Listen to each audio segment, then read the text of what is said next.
Bat and the Waiting Game, Chapter 8, Kitchens. There were some terrible things about Bat's new after-school schedule. 1. The extra time away from Thor. 2. The uncomfortable feeling of going to a new place, itching Bat like the heat rash he sometimes got on summer's hottest days. 3. The inconvenience of being away from his very own home, his perfectly comfortable room. But Bat had to admit the next afternoon, starting up at Israel's dad's massive, rumbling black truck, the ride wasn't one of them. Bat had never been in such an interesting vehicle. Mom drove a perfectly average station wagon, and Dad had an uncomfortably tight sports car with a hump in the middle of the back instead of a seat. Israel's dad's truck was totally different. It was like seeing a Great Dane after a lifetime of Chihuahuas. I was the ostrich of the car world, impressively large. Tuesday's school day had ended, and when Bat and Israel walked out to the building to the pickup line, Bat immediately spotted the truck. "I think that's the coolest truck I've ever seen," Bat said to Israel. "I didn't know you cared about trucks," Israel said. "Neither did I," said Bat. "Hi, boys," said Israel's dad through the open window as he pulled up to the front of the line. He leaned over and unlocked the passenger side door. "Hop in." The truck was so tall that Bat had to use the chrome bar that ran beneath the door to step up and climb in. Standing on the bar peering into the cab of the truck, Bat found himself at a loss for words. It had never ever occurred to Bat to care the least bit about a vehicle. He liked fur and feathers and scales, teeth and claws and tails. The truck was just chrome and paint and rubber and steel, but somehow it felt alive. And peering into his cab was like looking into the heart of a dragon. "I like your truck, Mr. Zimmerman," Bat said. "Thank you, Bat," he answered. "Call me Tom." "Tom," Bat said, half to himself, as Israel's dad pulled forward the front passenger seat so the boys could climb into the narrow rear bench.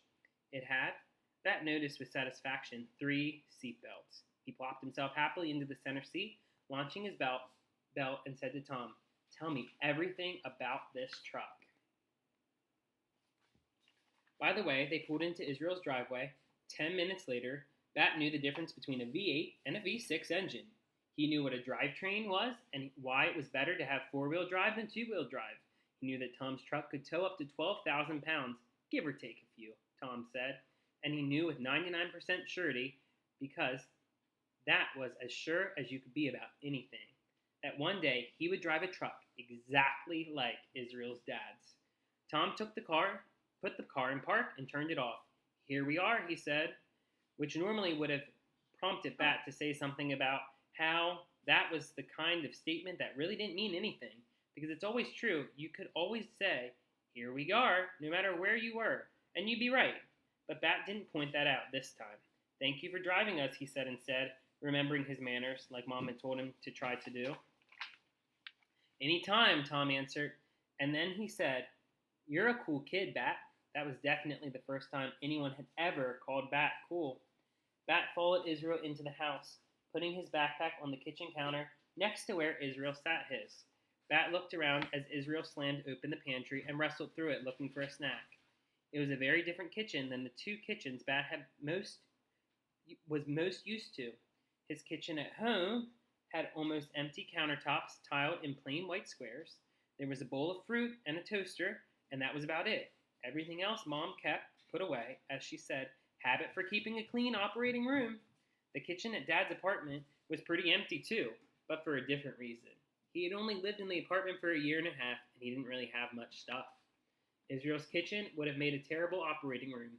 The countertops were blue, but it was hard to tell under all the stacks of colorful ceramic bowls and cups and plates that were piled all over them. The walls were light yellow, but it was hard to tell under the pictures that were hanging, some framed, some loosely taped up sketches, all over them. Israel emerged from the pantry with a bag of pistachio nuts, a box of cereal, and a chocolate bar. "Do you want a snack?" he said to Bat, the first words he'd spoken since they'd left school. "Or you just want to hang out with my dad some more?" The chocolate bar looked delicious. "Snack, please," Bat said. And that is the end of Bat and the Waiting Game, Chapter 8. Sorry that the dogs got in the video a little bit. If you like my channel, you can like and subscribe below. Have a great day.